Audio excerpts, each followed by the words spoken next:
था क्या, कल हमने करा था image formation by a plane mirror. एक बार दोबारा कर लेते हैं, उसमें 3-4 कंसेप्ट है ना, इकट्ठे ही काउंट हो जाएंगे।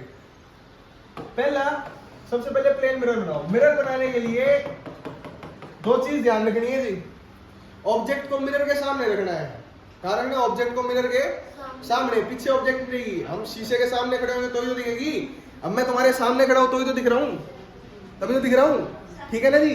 तो ऑब्जेक्ट रखिए मिरर के सामने, मतलब object always in front of mirror. Object always in front of mirror, पहली बात। और मैंने कल ये बताया था, एक होती है रे, एक होती है बीम। सिंगल स्ट्रैंड को क्या बोलते हैं? रे। और ग्रुप ऑफ रे को क्या बोलते हैं जी? बीम। ऑब्जेक्ट से आती बहुत सारी है, लेकिन हमने पढ़ाई की आसानी के लिए लेनी कितनी है जी? Minimum 1, maximum 2। कोई पूछ ले जी, तो आती तो बहुत सारी, हमें 2 इक्वली। आसान डायग्राम बनाने के लिए, स्टडी को आसान करने के लिए हम कितनी लेंगे जी उसमें minimum? Ray is a single strand of light. अब देखो जी, image formation by plane mirror. सबसे पहले प्लेन मिरर बनाया है जी। ये जो कट लगा हुआ है, कट, ये नॉन रिफ्लेक्टिंग साइड होती है। कौन सी साइड होती है बेटा? ये नॉन रिफ्लेक्टिंग। अरे बोलो, कौन सी साइड होती है? Non reflecting. और जो ये सामने होती है, ये पॉलिश्ड साइड होती है। इसको अपर्चर बोलते हैं जी। Aperture is the formal name for reflecting side. 2 नाम होते हैं ना, एक घर का और एक कांचो वाला। तो ये इसका फॉर्मल नेम है। किसका? रिफ्लेक्टिंग साइड का। रिफ्लेक्टिंग साइड का फॉर्मल नेम क्या है? अपर्चर। जैसे एक बच्चा, उसका घर का नाम मोनू, बाहर उसका नाम क्या होगा? हमें क्या पता, जो भी हो, लेकिन वो फॉर्मल नेम नहीं होता। तो ये अपर्चर है। Aperture is the formal name for reflecting side. Aperture क्या होता है? फॉर्मल नेम होता है किसके लिए? रिफ्लेक्टिंग साइड के लिए। ये ऑब्जेक्ट बनाया जी हमने। फिजिक्स के अंदर ऑब्जेक्ट के लिए हम ये चीज यूज करते हैं। कुछ भी हो सकता है, आईफल टावर, बुर्ज खलीफा, जो मानना मानो। फिजिक्स में बनाना है तो ऐसे बनाना पड़ेगा। लाइट रे सीधी आई, अभी बताया, वापस रिट्रेस हो जाएगी, बिकॉज एंगल इज 0। एंगल क्या होता है? 2 लाइनों के बीच का एंगल। एंगल हमेशा 2 लाइनों के बीच में बढ़ता है। अगर एक लाइन दूसरी लाइन के ऊपर ओवरलैप कर रही है तो वो एंगल नहीं बनाएगी। एंगल बनाने की शर्त क्या होगी? लाइन जुड़ी हुई होनी चाहिए और एक दूसरे के ऊपर नहीं होनी चाहिए, ओवरलैप नहीं करनी चाहिए। अगर लाइंस ओवरलैप कर जाएंगी तो एंगल नहीं बनेगा। सेम पहली रे के लिए, विच इज द ए ओ रे। यहां पे एंगल आई बराबर angle r is equals to 0। Second is, ये रे आई यहां पे और ये यहां चली गई, ये normal, this is the i and this is r. Law भी रिपीट करवा देता हूं। एंगल ऑफ इंसिडेंस हमेशा किसके बराबर होएगा जी? एंगल ऑफ रिफ्लेक्शन के। एंगल ऑफ इंसिडेंस हमेशा किसके बराबर होगा? Angle of reflection. अरे बोलो, ये होती है इंसिडेंट रे। जो रे मिरर की तरफ आती है ना, उसे कौन सी रे बोलते हैं जी? Incident ray. और जो रे निकलती है उसे कौन सी रे बोलते हैं जी? Reflected ray. Incident ray, reflected ray and normal, all line same plane. मतलब इनकी जो भी कार्रवाई होगी ना, जो भी कार्रवाई होगी इनकी जो भी कार्रवाई होगी वो एक ही पॉइंट पे होगी। इसको बोलते हैं सेम प्लेन। समझे? ये तो ब्लिंक कर रही है, ये इंसिडेंट रे, ये रिफ्लेक्टेड रे, ये सारी एक ही पॉइंट पे होगा। कोई काम होगा इनका, अलग अलग नहीं जाएंगे। ऐसा नहीं है इंसिडेंट रे यहाँ की तो रिफ्लेक्टेड रे यहाँ से निकल जाएगी ना जी, एक पॉइंट पे होगा जो भी काम होएगा। ठीक है जी, इसमें समस्या है कोई? पहले क्वेश्चन कराया था मैंने, उस क्वेश्चन में क्या था? अरेंजमेंट बताओ, अरेंजमेंट टू गेट रिफ्लेक्टेड रे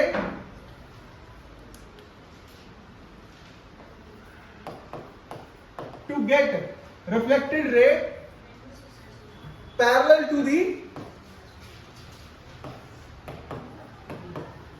incident ray। एक अरेंजमेंट बताओ, इंसिडेंट रे किसके पैरेलल होनी चाहिए? रिफ्लेक्टेड रे के। एक प्लेन मिरर को ऐसे रख लीजिए और उसके परपेंडिकुलर दूसरा प्लेन मिरर रख लीजिए। This is the AB mirror and this is the CD mirror. इनको क्या रखना है? दोनों को परपेंडिकुलर रख लो जी। ये इंसिडेंट रे आ रही है, ये कहा जाएगी जी, ऐसी जाएगी, कोई दिक्कत नहीं इसमें। और ये कैसे चली जाएगी जी? तो ये OC सॉरी OE बोल देते हैं, OE is parallel to FG. This is the arrangement. Put two plane mirrors perpendicular to each other. Put two plane mirrors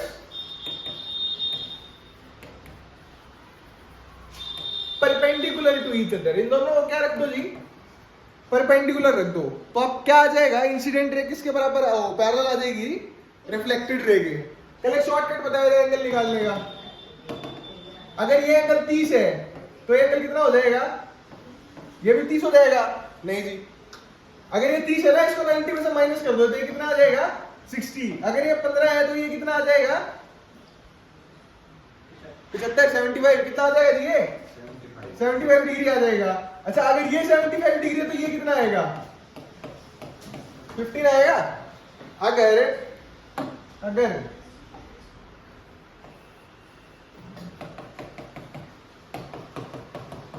ये इंसिडेंट रे, ये रिफ्लेक्टेड रे, ये फिर से ये 10 डिग्री है तो ये भी 10 डिग्री हो जाएगा। बट जो ये एंगल बनेगा ना जी, ये एंगल बनेगा, ये 10 नहीं होगा। कल इसको मैंने एक्सप्लेन करके बताया था। क्या एक्सप्लेन करके बताया था? देखो जी, ये जो लाइन है ना, ये जो लाइन है, या 90 डिग्री का एंगल बन रहा है, या कितने डिग्री का एंगल बन रहे हैं? ये 1 है, 2 है, एक और 2 को जोड़ दो कितना आएगा? 90। लेकिन 2 क्या है? 10। 1 + 10 = 90। तो फर्स्ट एंगल कितना आ जाएगा? 80 डिग्री। ये कितना आ गया जी? ये कितना आ गया? खाली 80। ये 90 है, इसको x मान लो। ये ट्रायंगल बनेगा ना, ट्रायंगल। एक ट्रायंगल के तीनों एंगलों का सम कितना होता है? 180 होते हैं। एक ट्रायंगल में तीनों एंगल्स का सम कितना होता है? 180 डिग्री होते हैं। तो 80 + 90 + x = 180। x कितना आ गया? 180 - 90 + 80। 90 + 80 कितना होएगा? 170। और 180 में से 170 माइनस होएगा, कितना आ गया? 10 आ गया ना? कितना आ गया? x की वैल्यू कितनी आ गई? 10 डिग्री आ गई। अगर ये 10 है और ये पूरा 90 है तो ये बचा हुआ कितना हो जाएगा? 80। तो एक हमें बात सिंपल सी पता लग रही है, हमें जो भी दे रखा हो, अगर हमें ये दे रखा है तो उसको 90 में से माइनस कर दो। अगर ये दे रखा है तो भी उसको क्या कर दो? 90 में से माइनस, सेम वैल्यू आएगी। तो आई कैसे? 90। अगर ये ऐसे है, ये पूरा 90 है, अगर ये इतना 10 दे रखा है तो 90 - 10 कितना हो जाएगा? 80 हो गया। समझ में आया? अगर आप लोगों को अगर आप लोगों को कुछ इस प्रकार से दे रखा हो, अगर ये 20 है, कुछ नहीं करना, 90 में से माइनस कर दो आंख बंद करके, कितना आएगा? 70 डिग्री आंसर आ गया। अगर यहाँ 70 दे रखा हो, अगर यहाँ 65 दे रखा हो, सपोज करो यहाँ 65 दे रखा हो, तो यहाँ कितना आएगा? 25 आएगा। 90 में से माइनस करना है। अगर एक भी एंगल आपको दे रखा है तो उसको क्या करना है? 90 में से माइनस कर देना। ये दे रखा हो तो इसको माइनस कर देना, ये आ जाएगा। ये दे रखा हो इसको माइनस कर दोगे तो ऊपर वाला मिल आ जाएगा। नॉर्मल बात, सिंपल बात। फॉर्मेशन दिखानी है ना, पैरेलल इंसिडेंट। कई बार क्वेश्चन ऐसा आ सकता है, पर सर उसमें ये करके दिखाने हैं। नहीं करके दिखाना है। अगर क्वेश्चन में देगा, सपोज करो क्वेश्चन कैसे आ जाएगा? Find the values of x, y and z। Find the values of x, y and z। और तुमको ऐसे डायग्राम बना के दे देगा। अच्छा, इसमें कंसेप्ट वो भी लग रहा है, alternate interior angle, alternate exterior angle. कुछ लगाना ही नहीं। क्यों लगाना है? एमसीक्यू में आएगा, सॉल्व करना है। मैथ का पेपर तो नहीं, साइंस का है जी। ये एंगल ऐसे दे देगा, ये एंगल ऐसे दे देगा, आपको ऐसे दे देगा। ये 30 और इसको दे देगा x, इसको दे देगा y और इसको दे देगा z। कहेगा x, y, z का मान क्या होगा? x, y और z का मान क्या हो गया? मान का मतलब होता है वैल्यू। x, y और z की वैल्यू कितनी होगी? देखो ये इंसिडेंट एंगल है, अगर ये 30 है तो ये भी कितना हो जाएगा? x भी 30। एंगल आई बराबर एंगल आर होता है ना। Yes sir. ये एंगल आई है और ये एंगल आर है, ये दोनों बराबर होते हैं, तो x की वैल्यू कितनी आ जाएगी? 30। अभी मैंने आपको बताया था, अगर ये 30 है तो आंख बंद करके इसको किससे माइनस करना है? 90 से, तो ये वैल्यू कितनी आ गई 60। अगर ये पूरा 90 है, अगर ये पूरा 90 और ये इतना 60 है, तो ये बचा हुआ कितना हो जाएगा 30।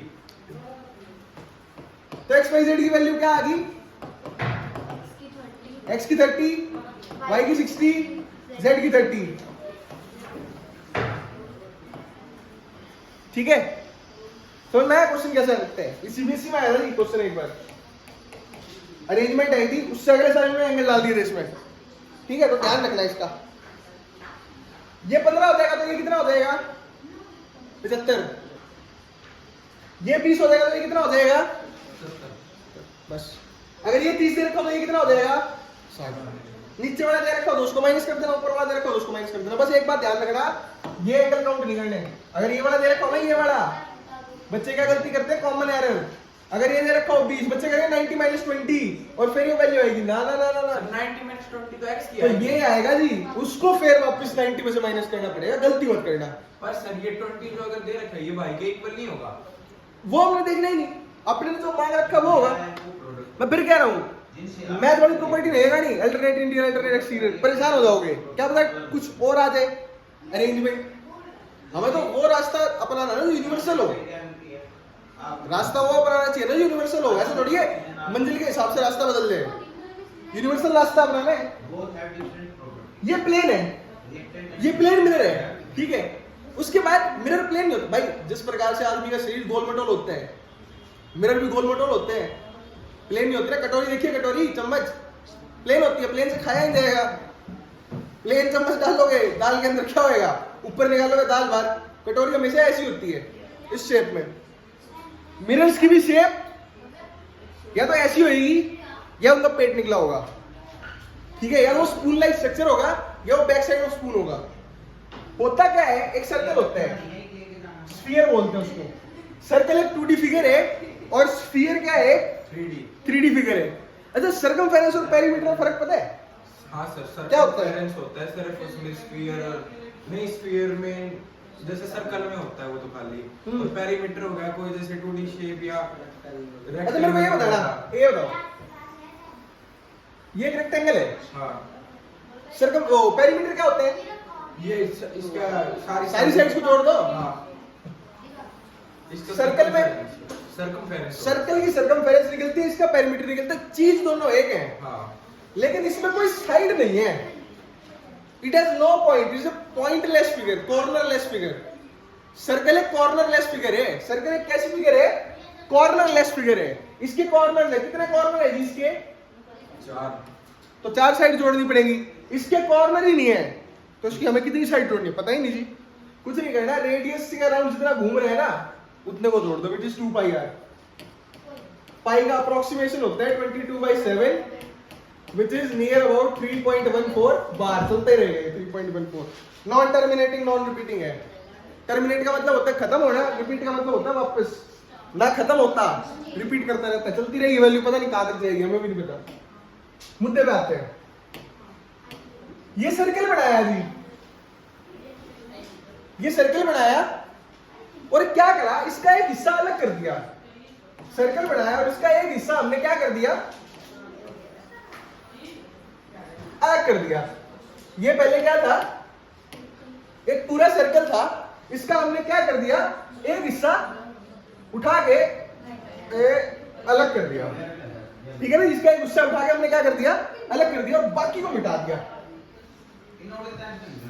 बाकी को हमने क्या कर दिया, मिटा दिया। 2 साइड है इसकी, एक इनर और एक आउटर। जो बाहर वाली होती है जिसका पेट निकला होता है वो कौन होती है, कन्वेक्स। जो बाहर वाली होती है वो कैसी होती है, कन्वेक्स। जो बाहर वाली जिसका पेट निकला होता है वो क्या होती है, कन्वेक्स। और जो अंदर वाली साइड होती है उसे क्या बोलते हैं, कनकेव। गुफा, ये गुफा बन गई ना, गुफा, ये अंदर घुस सकते हैं इसके, ये गुफा बन गई। ये बाहर वाली साइड कौन सी है जी, कनकेव, सॉरी कन्वेक्स, माफी चाहूंगा। और ये अंदर वाली क्या है जी, कनकेव। ये अंदर वाली क्या है, कन्वेक्स। कनकेव में फर्क समझ में आ गया? बच्चे कंफ्यूज रहते हैं कौन कन्वेक्स कौन कनकेव। ये कड़छी अंदर वाली साइड कनकेव, ये बाहर वाली साइड, ऐसे वाली साइड कन्वेक्स, अंदर गरीब आदमी कनकेव, गरीब आदमी छुपा रहता है जी गुफा के अंदर, बाबूजी गलती हो गई, ठीक है ना। मोटा आदमी खुला घूमेगा, इट इज कन्वेक्स, और अंदर वाली साइड क्या हो जाएगी, कनकेव। सेम मिरर वाली बात, सेम मिरर वाली बात।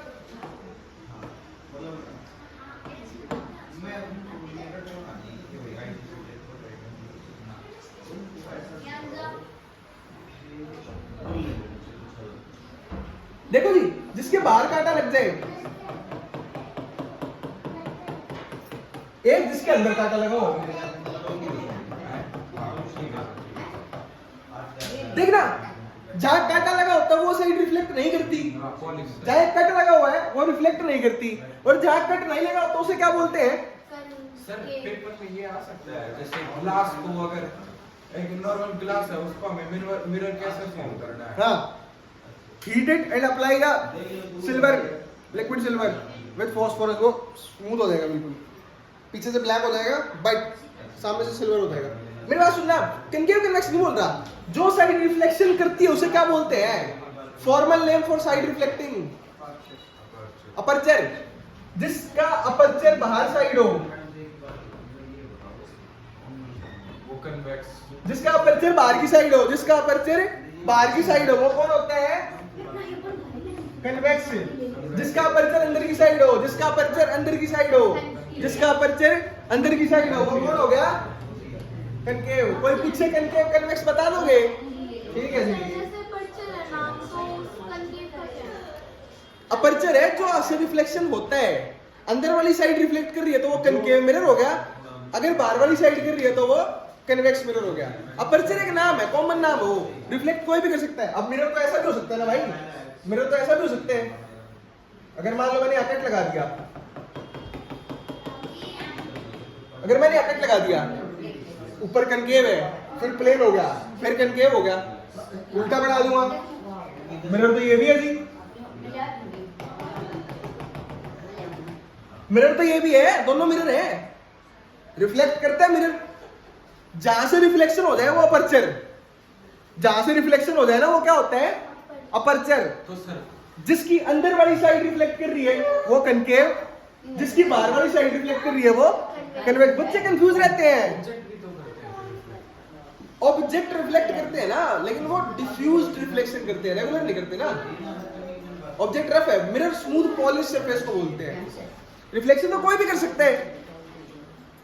तो फिर उनमें कोई अपर्चर, उनका अपर्चर नहीं होता क्योंकि हम तो सॉलिड है ना, हर जगह से रिफ्लेक्ट कर सकते हैं।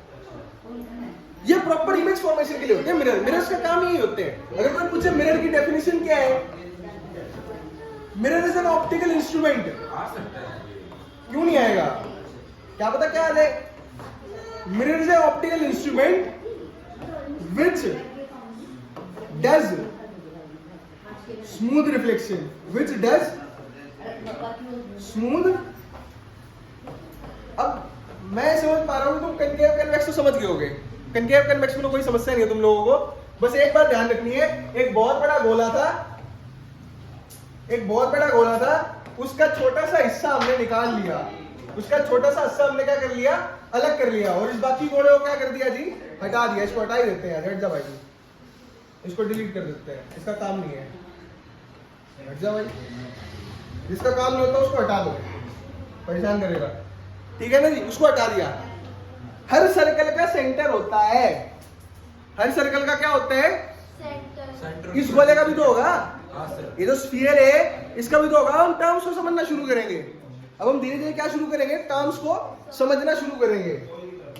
पढ़ना नहीं है, समझना है। पढ़ तो तुम पिछले 10 साल से रही हो, पीरियड्स में बैठ गए थे, 10 साल से पढ़ी रहे हो, समझना है टर्म्स को। ये गोला ले लो जी, पूरा बड़ा गोला बना दिया, थोड़ा छोटा है और बड़ा बनाएंगे, और मोटा गोला बनाएंगे। लो जी, लो जी, ये गोला बन गया। हर सर्कल का सेंटर होता है, इसका भी सेंटर होगा, जो इसका सेंटर होगा उसको बोलते हैं सी, जो इसका सेंटर होगा उसको क्या बोलते हैं, C. C is the centre of curvature. Sir थोड़ा दूर है, मतलब सेंटर में जो भी है, थोड़ा हाँ बस ठीक है। सी क्या होता है जी? सी होता है सेंटर ऑफ कर्वेचर।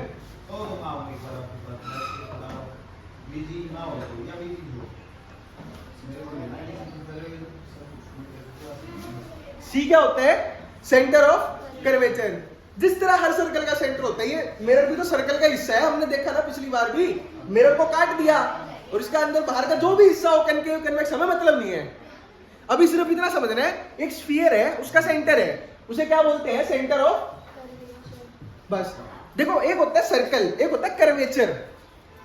कर्वेचर क्या होता है? पूरा सर्कल नहीं होता, सर्कल का हिस्सा होता है। जैसे ये सर्कल है, एक रेडियस हमने खोल ली, ए इतना लगा दिया, तो ये कर्वेचर है, पूरा सर्कल नहीं है।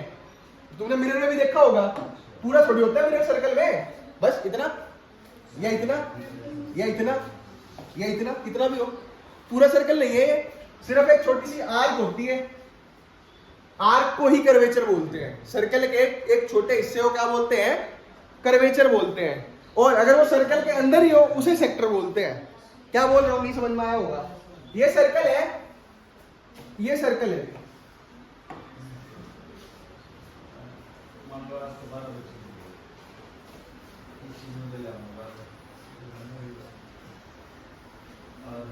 ये सेक्टर हो गया। सर्कल के अंदर है, अलग अलग हिस्सा नहीं है। सेक्टर क्या होता है? शहर के अंदर ही एक अलग हिस्सा, ये सर्कल के अंदर होता है। कर्वेचर सर्कल से अलग हुआ एक हिस्सा, तो आर्क भी कह सकते हैं, आर्क बोल सकते हैं उसको। सेक्टर क्या होता है? शहर के अंदर का हिस्सा। इसी प्रकार से सेक्टर ऑफ सर्कल क्या होता है? सर्कल के अंदर का एक हिस्सा। सेक्टर क्या होता है? सर्कल के अंदर का ही एक हिस्सा। कर्वेचर क्या होता है? सर्कल का छोटा हिस्सा। टाइम लगा रहा हूं मैं, समय लगा रहा हूं, इतना समय लगाने वाला टॉपिक है नहीं, लेकिन समझना है, पढ़ना थोड़ी है। क्या करना अपने को? समझना है। पढ़े तो हम 10 साल से रहे हैं। कर्वेचर और सेक्टर में समझ में आया फर्क? बच्चे ग्रेजुएशन कर जाते हैं, उनको ये नहीं पता होता सर्किट हो, सेक्टर क्या होता है, सेगमेंट क्या होते हैं, कर्वेचर क्या होता है। बेसिक टर्म है ये, तो मैथ की नहीं है, फिजिक्स की है, साइंस की है। समझ में आया या नहीं आया? अरे बोलो। चलो अब टर्म्स के बारे में पढ़ते हैं। सेंटर ऑफ कर्वेचर समझ में आया? ये एक सर्कल है, ये एक सर्कल है जी, इसका बीच में एक हिस्सा है, सेंटर है जी इसका, C. This C is called centre of curvature. This C is called centre of curvature. एक लाइन निकलती है सी से जो मिरर को मिलती है। एक लाइन निकलती है सी से जो मिरर को मीट करती है पी पे। एक लाइन निकलती है सेंटर से, एक लाइन निकलती है सेंटर से, वो इस मिरर को कहां पे मीट करती है? पी पे। एक लाइन निकलती है सेंटर से, एक लाइन निकलती है सेंटर से, वो मिरर को कहां पे मीट करती है? पी पे, पी पे, पी पे, पी पे, पी पे। एक लाइन निकलती है सेंटर से, वो मिरर को कहां पे मीट करती है? पी पे। उस लाइन का नाम प्रिंसिपल एक्सिस, पॉइंट का नाम पोल। उस लाइन का नाम प्रिंसिपल एक्सिस, उस पॉइंट का नाम, लाइन का नाम प्रिंसिपल एक्सिस, पॉइंट का नाम। जिस बच्चे को ये चीज समझ में आ रही है उसके लिए ऑप्टिक्स कुछ भी नहीं है। 9th की हो, 10th की हो, 12th की हो, ग्रेजुएशन की हो, कोच, 4 चीज पता होनी चाहिए। क्या बेटा? सी, P, P is the pole and this line is the principal axis. This line is the principal axis. This line is the principal axis. चाय पी लेना, ठंडी चाय पी लेना।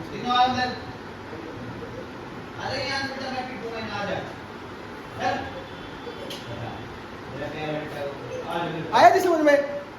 प्रिंसिपल एक्सिस और पोल में क्या फर्क होते हैं? Principal axis is the line and pole is the point.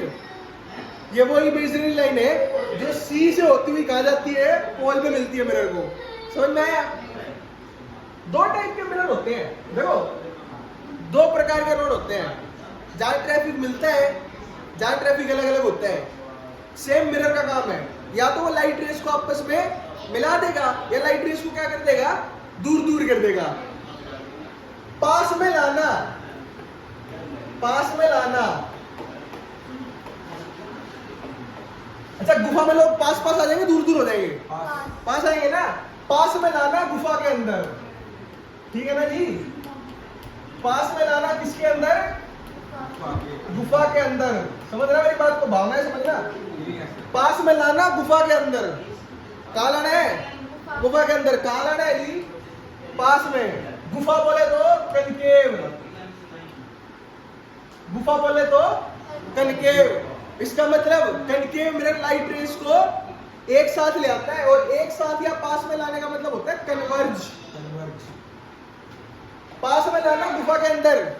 Concave mirror क्या करता है? लाइट रेस को इकट्ठा कर देता है, कन्वर्ज कर देता है। ये बहुत सारी रेज आ रही है, यहाँ मिरर लगा हुआ है, इकट्ठी हो जाएंगी, ठीक है ना जी? पास में लाना गुफा के अंदर, गुफा कनकेव, पास कन्वर्ज। कनकेव मिरर क्या कर देगा? कन्वर्ज कर देगा। हाँ, मोटे आदमी के पास कोई नहीं आना चाहता ना। मोटा आदमी लाइट जाएगी, बाउंस हो जाएगी। क्या हो जाएगी? बाउंस हो जाएगी। कन्वेक्स, मोटा आदमी, मोटे पेट का आदमी क्या कर देगा? बाउंस कर देगा, दूर हो जाएंगी। समझ में जो बोल रहा हूँ? और जो बोल रहा हूँ जा रहा होगा, बीच में रुक रहा होगा, बस बीच में रुकना चाहिए, बाकी काम बाद में। सबसे पहले कनकेव मिरर, ध्यान से समझना। हम टर्म समझ चुके हैं, अब हम कुछ चीजें समझेंगे। कनकेव मिरर, कनकेव मिरर का डायग्राम बनाना हो तो ऐसे, ये लाइन जा रही है। इस लाइन का नाम बेटा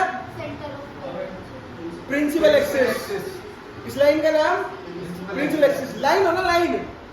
साइंस, फिजिक्स, केमिस्ट्री, बायो के अंदर लाइन को एक्सिस बोलते हैं। एक्स एक्सिस, वाई एक्सिस, लेटी हुई रेखा एक्स एक्सिस, खड़ी हुई रेखा वाई एक्सिस, परपेंडिकुलर रेखा जेड एक्सिस। इसको एक्स एक्सिस क्यों नहीं कहते? क्योंकि ग्राफ का पॉइंट नहीं है, ये एक प्लेन में पॉइंट है, ग्राफ का पॉइंट नहीं है। एक्सिस बोलते हैं। कौन सी एक्सिस है ये? देखो पी पे मिल रही है ना, पी से पोल भी होता है, और पी से ही प्रिंसिपल एक्सिस होती है, ठीक है ना? प्रिंसिपल, पी से पोल, पी से प्रिंसिपल एक्सिस, ये होता है सी। होता क्या है? जब भी कोई लाइट रे आती है ना पैरेलल, जब भी कोई लाइट रे पैरेलल आती है, वो एक पॉइंट पे मिलती है, कन्वर्ज कर देता है। ये क्या कर देता है? कन्वर्ज कर देता है। लाइट रे यार यही इकट्ठी हो गई, एक पॉइंट पे मिल गई। लाइट रे यार यही इकट्ठी हो गई, एक पॉइंट पे मिल गई। लाइट रे यार यही इकट्ठी हो गई, एक पॉइंट पे मिल गई। कन्वर्जिंग मिरर समझ में आया कैसे होता है? लाइट रे आ रही है, एक पॉइंट पे मिल गई। लाइट रे आ रही है, एक पॉइंट पे मिल गई। दोबारा बता देता हूँ, लाइट रे आ रही है, एक पॉइंट पे मिल गई। लाइट रे आ रही है, एक पॉइंट पे मिल गई। दोबारा सुन लो, लाइट रे आ गई, एक पॉइंट पे मिल गई। मिल गई जी, इकट्ठी होगी, इकट्ठी होगी, इकट्ठी कन्वर्ज होगी। कनकेव मिरर कैसा मिरर होता है? कन्वर्जिंग मिरर होता है। कनकेव मिरर कैसा मिरर होता है? गुफा के अंदर, पास में लाना गुफा के अंदर, कन्वर्जिंग, इकट्ठा करना। इकट्ठा किसको करेगा? लाइट रेस को। जहां ये मिलती है उस पॉइंट को फोकस बोलते हैं। बोलते हैं कैमरामैन जल्दी फोकस करो। कहां फोकस करना है? लाइट रेस के ऊपर। जो भी कैमरा का काम होता है वो लाइट रेस का होता है। अगर लाइट नहीं होगी तो डार्क हो जाएगा, अगर लाइट सफिशिएंट होगी तो कैमरा क्या हो जाएगा? बढ़िया काम करेगा। सेम मिरर है जी, लाइट रेस को इकट्ठा कर रहे हैं, बढ़िया बनेगा, ठीक है? ये पॉइंट जो होता है क्या होता है? फोकस। ये पॉइंट क्या होता है? Focus. Focus is the point where all light rays meet. Focus is the point where all light rays meet. तो मिरर के अंदर 3 अल्फाबेट होते हैं, P, F, C। मिरर के अंदर 3 अल्फाबेट होते हैं, P, F, C। Pole, focus, centre of curvature. Pole, focus, centre of curvature. Pole, focus, centre of curvature. मेरे साथ बोलो, pole, focus, centre of curvature. Pole, focus, centre of curvature. Pole, focus, centre of curvature. और ये तीनों एक line पे होते हैं, ये तीनों एक लाइन पे होते हैं, जिसको क्या बोलते हैं? Pole, focus, centre of curvature. Pole, focus, centre of curvature. ये तीनों एक लाइन पे होते हैं। ये तीनों किस पे होते हैं? एक लाइन पे होते हैं, जिसको क्या बोलते हैं? प्रिंसिपल एक्सिस बोलते हैं। जो रे प्रिंसिपल एक्सिस के पैरेलल रहेंगी ना कनकेव मिरर में, एक पॉइंट पे आके मिलेगी, जिसको क्या बोलते हैं? फोकस। ठीक है, समझ में आया? कोई समस्या? पैरेलल आएगा तो फोकस पे पक्का कहाँ मिलेगा? पैरेलल, शर्त है, वो रूल है इमेज फॉर्मेशन के। धीरे धीरे जब आगे चलेंगे ना तो समझ में आएगा, ठीक है। पोल फोकस सेंटर ऑफ कर्वेचर,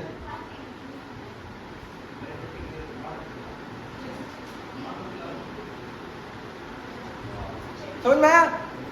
अब इन टर्म्स की डेफिनेशन क्या है जी? तो डेफिनेशन में काम करें, नंबर तो पेपर में लिखने के मिलेंगे, ज्ञान खुद मिलेंगे भाई।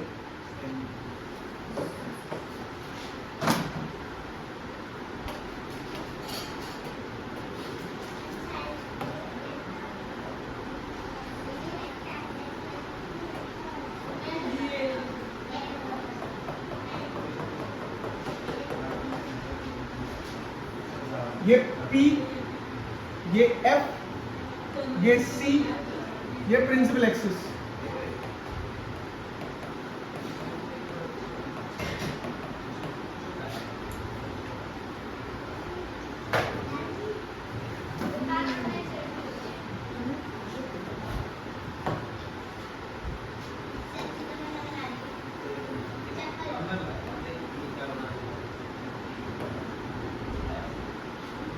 सबसे पहले जो चीज हमें पता है, C आसान चीज है, centre of curvature.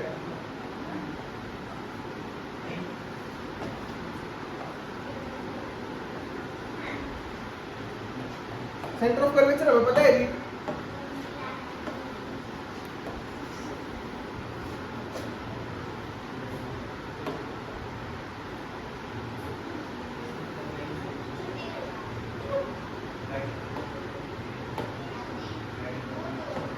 Center of curvature, it is the center of a sphere, it is the, लिख रहे हैं sir?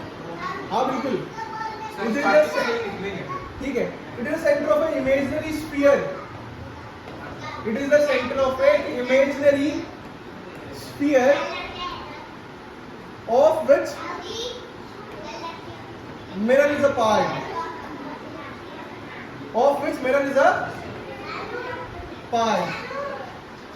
Centre of curvature is the centre of sphere of which mirror is a part. ये उस imaginary sphere का centre है जिसका mirror एक हिस्सा है। ये उस स्फीयर का सेंटर है जिसका मिरर का एक हिस्सा है। Focus, next point is focus.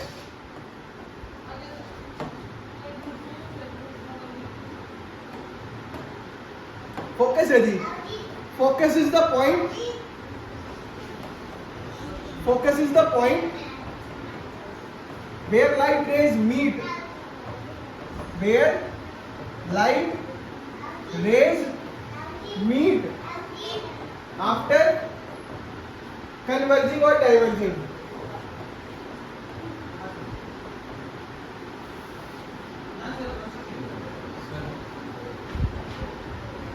पर आपने तो बोला पैरेलल, हाँ मिलती है, मिलेंगी तो पैरेलल। तो फिर इसमें ये नहीं लिखना when parallel। वो रूल है, लेकिन कोई भी लाइट रे आए वो कन्वर्ज या डाइवर्ज होके मिलेगी। डाइवर्ज कैसे हो जाएगी? कन्वेक्स डाइवर्ज करेगा, अभी कनकेव का केस पढ़ रहे हैं ना, लेकिन डेफिनेशन जनरल होती है जी। फोकस उसके लिए अलग थोड़ी हो जाएगा। फोकस कन्वेक्स के लिए भी सेम है, कनकेव के लिए भी सेम है, बस डेफिनेशन सेम रहेगी, कंसेप्ट अलग हो जाएगा। कनकेव में क्या होता है, फोकस कन्वर्ज करने के बाद बनते हैं। कन्वेक्स में क्या होएगा, फोकस डाइवर्ज होने के बाद बनेगा। अभी फोकस के लिए डेफिनेशन के लिए क्या समझ लो, focus is the point where light rays meet after converging और डाइवर्जिंग, इतना समझ लो बस। ठीक है, अगला है फोकस के बाद क्या आएगा जी, principal axis.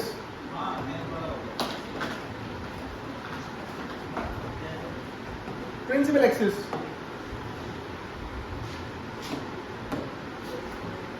It is the imaginary line. It is the imaginary line. It is the imaginary line or axis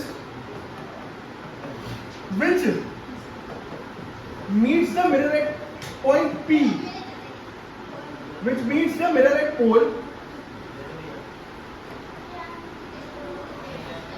which meets the mirror at pole after passing through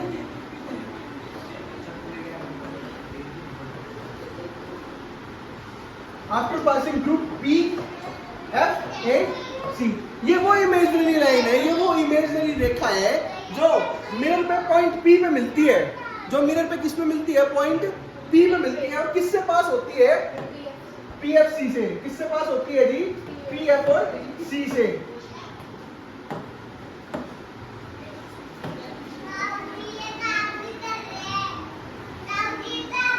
imaginary line होती है जी जो meet करती है किसको, mirror को, कहां पे, point पे। समझे? यहां तक कोई समस्या है? बाकी का काम आपको कराएंगे कल, अभी लिस्ट उतार लो।